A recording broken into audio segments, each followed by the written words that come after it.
आणि आखाती युद्धाचा परिणाम ज्योतिबा यात्रेवर झालाय। डोंगरावरील पुजाऱ्यांकडे घरगुती गॅसचा तुटवडा असल्यामुळे पुजाऱ्यांच्या घरोघरी चुली पेटल्यात। भाविकांना प्रसाद देण्यासाठी पुजाऱ्यांकडून प्रयत्न सुरू आहेत। या पुजाऱ्यांशी बातचीत केली आमचे प्रतिनिधी अमरसिंग पाटील यांनी।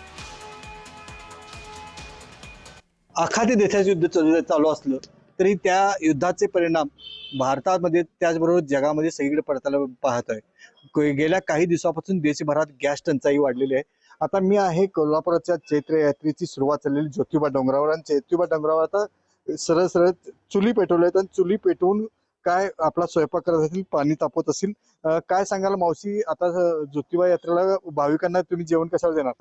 चुलीवर देणार। आता भात आमटीच करायला पाहिजे, गॅस मिळत नाही। आणि ज्योतिबाचा प्रसाद पुरणपोळी आहे ना? पुरणपोळीच आहे, तर आता काय करणार, ते भात आमटीच घालायला पाहिजे। गॅस नाही म्हणलं काही इलाज नाही तिथं। तुम्हाला गॅस कधी देणार म्हणून सांगितलं होतं?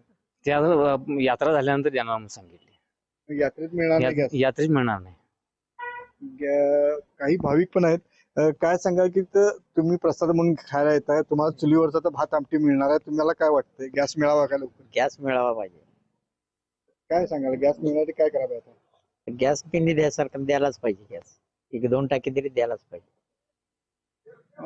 ह्या ज्योतिबा यात्रेचा तर गॅस टंचाई दिसेल, आणि ज्योतिबा यात्रेच्या मुहूर्तावर जर यांना गॅस मिळाला नाही तर ह्या चुली पेटलेल्या ज्योतिबा यात्रेच्या मुख्य ज्योतिबा डोंगरावर दिसली। कारण प्रत्येक घरामध्ये भाविकांची कमीत कमी 200 ते 250 भाविक आहे। एक प्रत्येक पुजाऱ्याच्या घरी येत असून त्याला पुजाऱ्यांना त्यांना प्रसाद म्हणून जेवण खायला दिलं असतं, परंतु गॅस नसलं तर प्रसाद कसा मिळणार हा मोठा प्रश्न आहे। अमरसिंह पाटील, जय महाराष्ट्र, कोल्हापूर।